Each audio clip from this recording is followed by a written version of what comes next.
नमस्ते दोस्तों, कैसे हो आप सब। उम्मीद करती हूँ बहुत ही अच्छे होंगे। ये बताने के लिए कमेंट बॉक्स में जय श्री राम लिखना बिल्कुल ना भूलिएगा।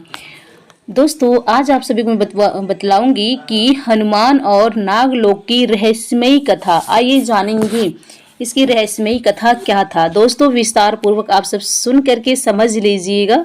उससे पहले दोस्तों, यदि आप सब हमारे चैनल पे पहली बार आए हो तो प्लीज़ हमारे चैनल को सब्सक्राइब कर लीजिए। नीचे बेल आइकन बटन है, उसको प्रेस जरूर कीजिएगा। जय श्री राम। दोस्तों, त्रेता युग की शांत रात्रियों में अयोध्या के राजमहल में एक अलौकिक कंपन उठने लगा। युद्ध समाप्त हो चुका था, राम राज्य का आरंभ हो चुका था। एक दिन प्रभु श्री राम ने हनुमान को अपने पास बुलाया। उनकी आंखों में से एक गूढ़ गहराई थी, जैसे कोई रहस्य छुपा हो। उन्होंने हनुमान से कहा, प्रिय हनुमान, अब तुम्हारे लिए एक और कार्य शेष है। यह कार्य युद्ध से भी कठिन है और सेवा से भी गहरा। तुम्हें उस स्थान की यात्रा करनी है जहाँ शक्ति, बुद्धि और भक्ति तीनों की अग्नि परीक्षा ली जाती है।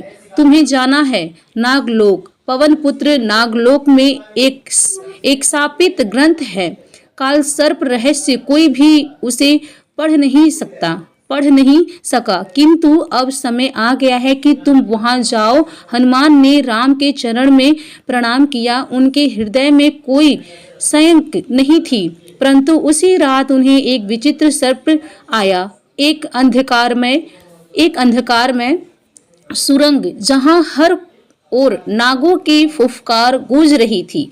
एक गूंजती आवाज बार बार कह रही थी, सांप को तोड़ो, आत्मा को मुक्ति करो। सांप को तोड़ो और आत्मा को मुक्ति करो। इसी तरीके से बारंबार आवाज आ रही थी।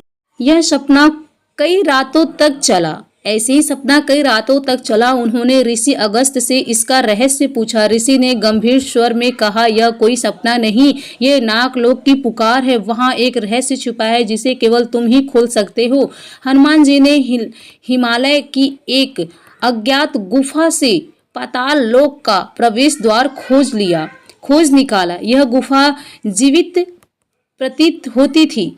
हर पत्थर पर नागों की मूर्तियां और गुफा के द्वार पर लिखा था, इन्हें अपने हंस पर गर्व है, वे यहाँ से लौट जाएं। हनुमान ने राम का स्मरण किया और प्रवेश किया। एक रहस्यमय सुरंग उन्हें नागलोक की ओर ले जा रही थी।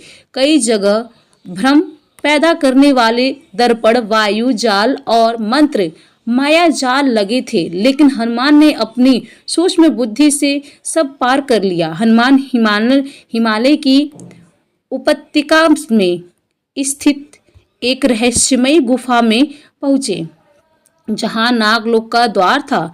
यह द्वार जीवित प्रतीत होता था। मार्ग में मंत्र, माया के जाल थे, भ्रम फैलाने वाले दर्पण और सुरंगें जो बार बार दिशा बदल देती थी। लेकिन हनुमान की सूक्ष्म दृष्टि और राम नाम की शक्ति ने उन्हें राह दिखा दी। गहराई में प्रवेश करते ही उन्हें एक विशाल नाग द्वार दिखाई दिया, जिसकी रक्षा एक 5 सिरों वाला नाग कर रहा था। वह गरजा, हे वानर, प्रवेश की अनुमति केवल उसे है जो 3 रहस्यों का उत्तर दे सके। नाग ने 3 प्रश्न पूछे। पहला, वो क्या है जो बिना आंख के देखता है और बिना कान के सुनता है? हनुमान बोले, मन। दूसरा, जो जितना बांटो उतना बांटता है? हनुमान बोले, ज्ञान। तीसरा, जो हर युग में होता है पर हर बार नया रूप लेता है? उत्तर मिला, धर्म। नाग ने सिर झुकाया और द्वार खोल दिया। भीतर नागराज वासुकी स्वयं उपस्थित थे। उन्होंने कहा, पवन पुत्र, इस लोक पर हजारों वर्षों से एक शाप है। कर्कटी नाग की एक राक्षसी नागिनी ने ब्रह्मास्त्र चुराने का प्रयास किया था। उसकी आत्मा काल सर्प ग्रंथ में बंद है। जब जब उसकी छाया प्रकट होती है, नागलोक पागल हो उठता है। उसे मुक्त करने वाला केवल वही हो सकता है जो शक्ति, भक्ति और बुद्धि तीनों में परिपूर्ण हो। हनुमान को काल सर्प रहस्य तक पहुंचने के लिए 9 नाग द्वार से होकर जाना था। हर द्वार एक आंतरिक परीक्षा थी। पहले द्वार पर उनकी माता अंजनी का मोह उन्हें पुकार रहा था, वापस लौट आओ। पुत्र, लेकिन उन्होंने नम्र भाव से कहा, सेवा की सच्चा प्रेम है और आगे बढ़े। दूसरे द्वार पर एक राक्षस उनके भीतर क्रोध जगाने का प्रयास कर रहा है, मगर हनुमान शांत रहे। तीसरे द्वार पर उन्होंने अपने प्रभु श्री राम को मृत्युशैया पर देखा और उनका मन कांप उठा, पर अगले ही पल उन्होंने कहा, प्रेम से बड़ा कोई भय नहीं और सेवा से बड़ा कोई धर्म नहीं। हे ईश्वर, लोभ, भ्रम, दुख, अभिमान और आत्मभ्रम के द्वारों को पार करते हुए अनंत पहुँचे उस दिव्य स्थान पर जहाँ ग्रंथ रखा था। जैसे ही उन्होंने ग्रंथ को स्पर्श किया, वहाँ एक भयंकर छाया उभरी। वह करकटी थी। वह चिल्लाई, तू भी मुझे बांधने आया है? हनुमान ने कहा, मैं तुम्हें बांधने नहीं, मुक्त करने आया हूँ। करकटी ने भ्रम फैलाया, उन्हें उनके ही संदेहों से घेर लिया। उनके मन में यह भी क्रोध की क्या, क्रोधों की क्या वे वाकई योग्य है। तभी उन्होंने एक क्षण के लिए अपने भीतर छाया और राम का नाम लिया। एक दिव्य अग्नि उनके हृदय से निकली, जिनके करकटी की आत्मा को शांति दी। उनकी आत्मा आकाश में विलीन हो गई और ग्रंथ खुल गया। उस ग्रंथ में लिखा था, सबसे बड़ा विश्व अहंकार है और सबसे बड़ा अमृत सेवा शक्ति केवल तब तक सार्थक है जब तक वो किसी और के लिए समर्पित हो। ग्रंथ के खुलते ही नागलोक का अंधकार मिट गया। वासुकी ने कहा, अब नाग जाति को पुनर्जन्म मिला है और यह कथा तुम्हारी पहचान से परे रहेगी, क्योंकि सबसे बड़ा तप वह है जो वो गुप्त रहा जाए। हनुमान जी लौटे, लेकिन उन्होंने इस रहस्य की चर्चा किसी से नहीं की। उन्होंने बस एक प्रतिज्ञा की, जब तक कलयुग रहेगा, जहाँ भी कोई सेवा, भक्ति और समर्पण से मुझे पुकारेगा, मैं वहाँ प्रकट हो जाऊंगा, अदृश्य परंतु सदा उपस्थित। और तभी आकाश में दिव्य ध्वनि गूंजी, रामदूत अतुलित बलधामा।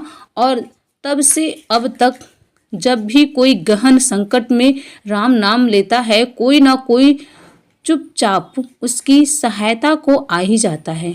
वो कौन होता है ये तो कोई नहीं जानता, लेकिन कभी कभी हवा में वानर की गंध आ जाती है और कोई फुफकार शांत हो जाती है। जय हनुमान, जय श्री राम।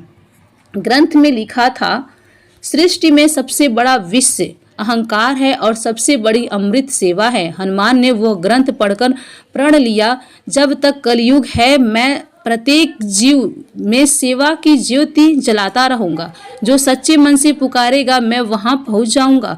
गुप्त, रहस्यमय परंतु सदा उपस्थित हनुमान जी आज भी जीवित है। नागलोक की यह कथा किसी शास्त्र में नहीं, लेकिन आत्मा की यात्रा में लिखी गई है। यह कथा हमें बताती है कि शक्ति तब तक उपयोगी है जब तक वो सेवा में हो।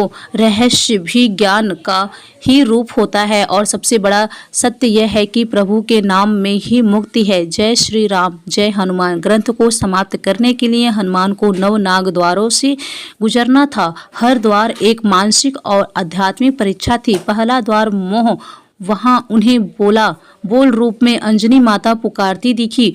उनकी ममता देखकर हनुमान का हृदय विचलित हुआ, लेकिन उन्होंने समझा यह माया है, सेवा ही सबसे बड़ा प्रेम है। दूसरा द्वार क्रोध, एक राक्षस उन्हें अपमानित करता है। हनुमान क्रोधित होते हैं, लेकिन फिर मुस्कुराते हैं। जो अपने ग्रंथ को जीत ले वही सच्चा वीर है। तीसरा द्वार भय, यहाँ उन्हें अपने प्रभु राम को मृत्युशैया पर देखा। प्रेम में मुक्ति भी सौभाग्य है।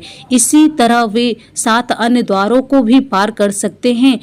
ईर्ष्या, लोभ, भ्रम, अभिमान, दुख और अनंत आत्मभ्रम। प्रेम से बोलिए जय श्री राम, जय हनुमान। ऐसे ही और भी बहुत सारे रोचक आध्यात्मिक वीडियो के लिए चैनल को सब्सक्राइब जरूर करें।